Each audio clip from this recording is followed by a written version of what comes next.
So I want to take what we've been doing with Eulers' method and then apply it in a slightly different situation. So the start of this is just going over Eulers' method again to get some notation pieces. So what we've done with Eulers' method is say we have some differential equation like this one and an initial values. We want to estimate something, right? And so if we have the slope field, we can start at the initial value point, the y of 1 equals 0. So when x is 1, y is 0. And we can then fill out the solution. And then we pick the one we want. We want approximately what is y of 3. So y of 3 is right here, a little above -1. So we could do it that way. When we took Eulers' method and turned it into a process, we were doing things like this. So this is just formalizing what we did. So let's do one step. So we're going to do Eulers' method with a single step. So we want to get to 3. I'm starting at x equals 1. So that means my step size has to be 2. So how do we do that?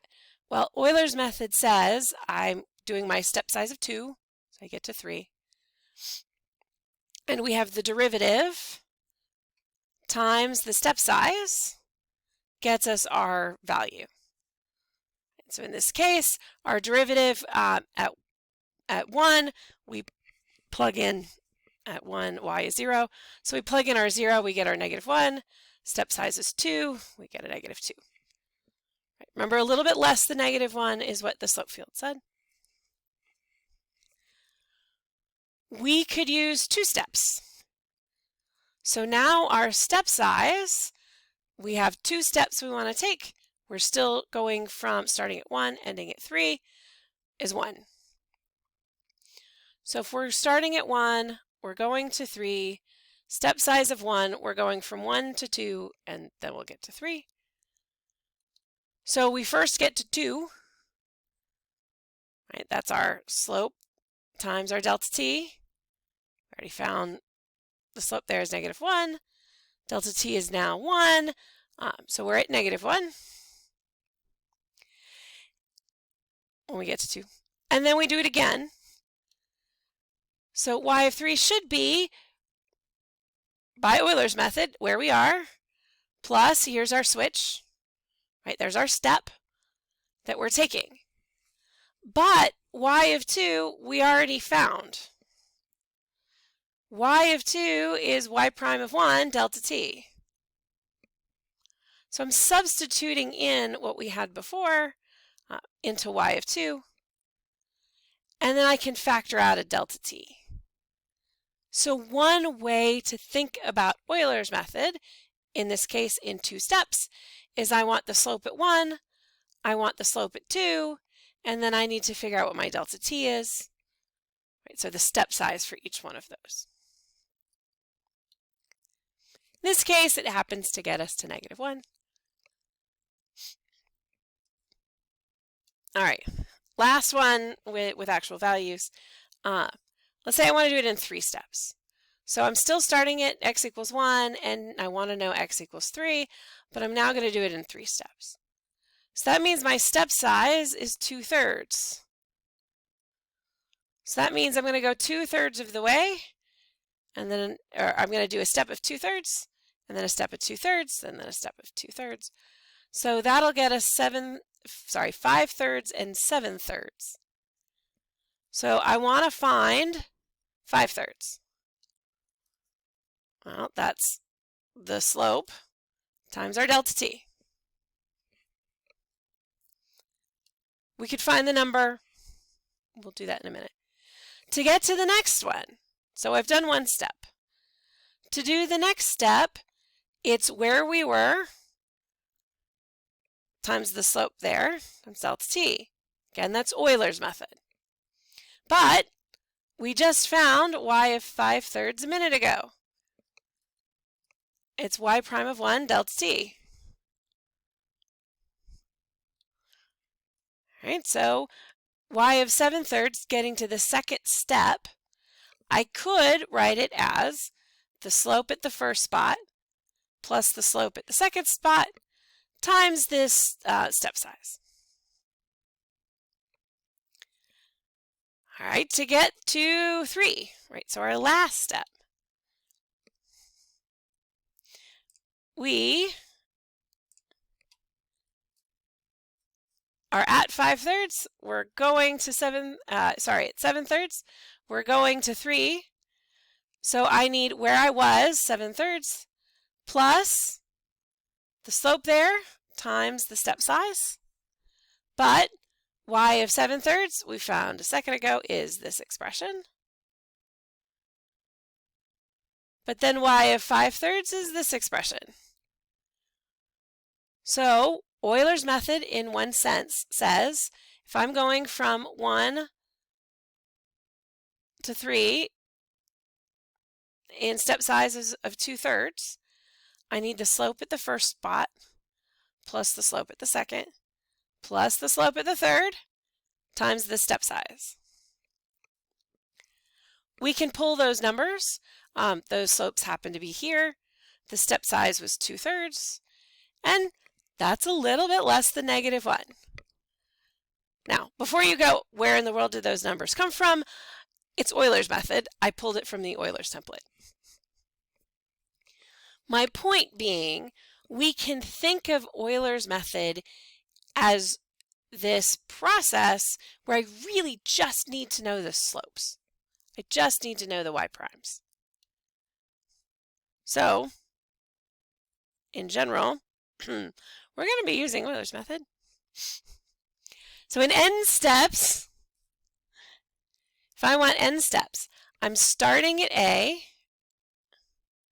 right? That's my initial x. And then my final x is B. And I want to do it in n steps. That tells me what my step size is. Sometimes we'll be given this, sometimes we have to find it. The first one is the initial slope times the step size. For ease in jumping to the next thing, that's just my function value, some function value. The second one, now we start to see this process happen. So it's where I was plus this change, that's Euler's method. But y1 I can replace with this. Okay. So we have the value at the first point, the value at the second spot, times delta t. The third point, we do the same thing.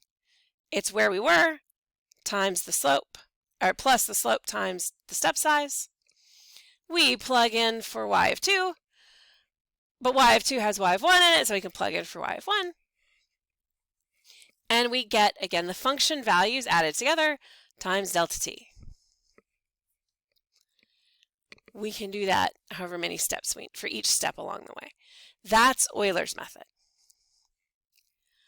I bring this up because the point is we get here, and this turns out to be really useful in other situations too. So let's change the question. Here I have a function, f, and I want to find the area underneath this curve. All right, I currently have lots of rectangles. What if I just did it with one rectangle? So I want one step size. Well, I start at 0, and I'm ending at 4. Notice those are here. So my delta t, my step size, is my final minus my initial x. And I want to do it in one step. My delta t is 4. So I am looking at taking this whole thing and doing one step, one rectangle is maybe a better way to say it.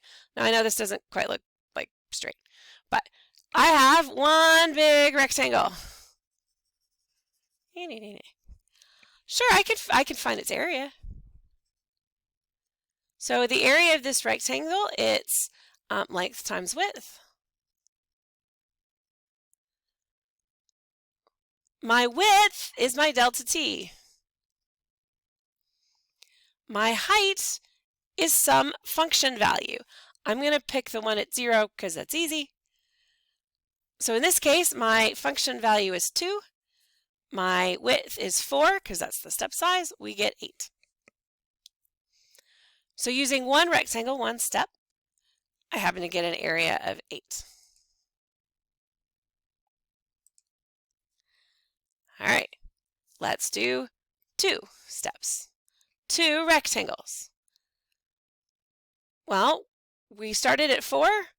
We're ending at 0, or we end at 4. We start at 0. I want 2 steps. That's 2 rectangles. So I'm going to go from 0 to 2 to 4. So here's one, and roughly here's the other. So the area of my first rectangle is the height, so the length, times the width.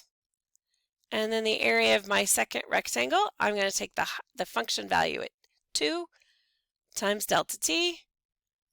So my total area is f of 0 plus f of 2 times delta t.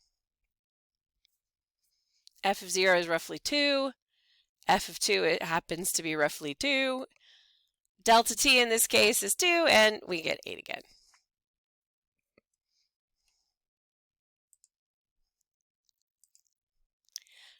All right, let's do 4.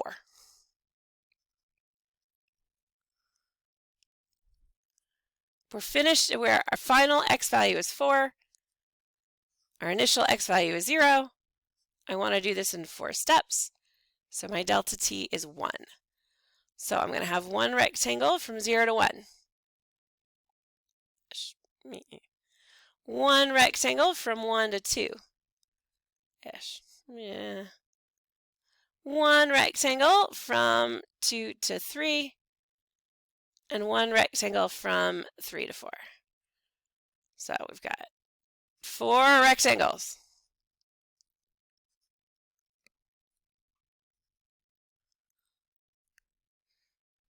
The total area is then the sum of all 4 areas. But the area of each one is a function value times delta t. My function values are 0, 1, 2, and 3.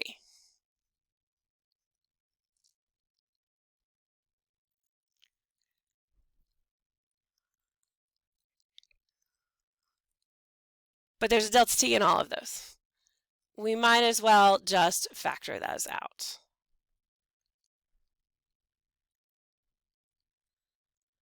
So f of 0 is roughly 2. F of 1 is roughly 2.1, because if I look at the function value at 1, it's about 2.1.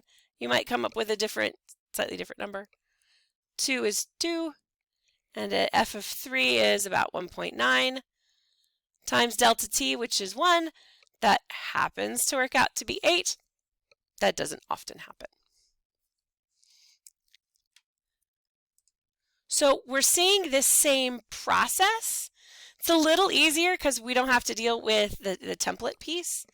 But it's that process we saw from Eulers' method applied to this idea of an area. Now I was using what was actually called left sums. So we could use more rectangles. But I was using, if I'm going from looking at this step, I was taking the left-hand side as my function value. If I'm looking at that same one over here, I could have used the other side. In fact, you can kind of use anything. But we tend to use left sums. So for any particular rectangle, if I look at this rectangle, I'm using the function value on the left side. Or if I look at the same rectangle over here, we can use the other side for the function value. So those are left sums and right sums.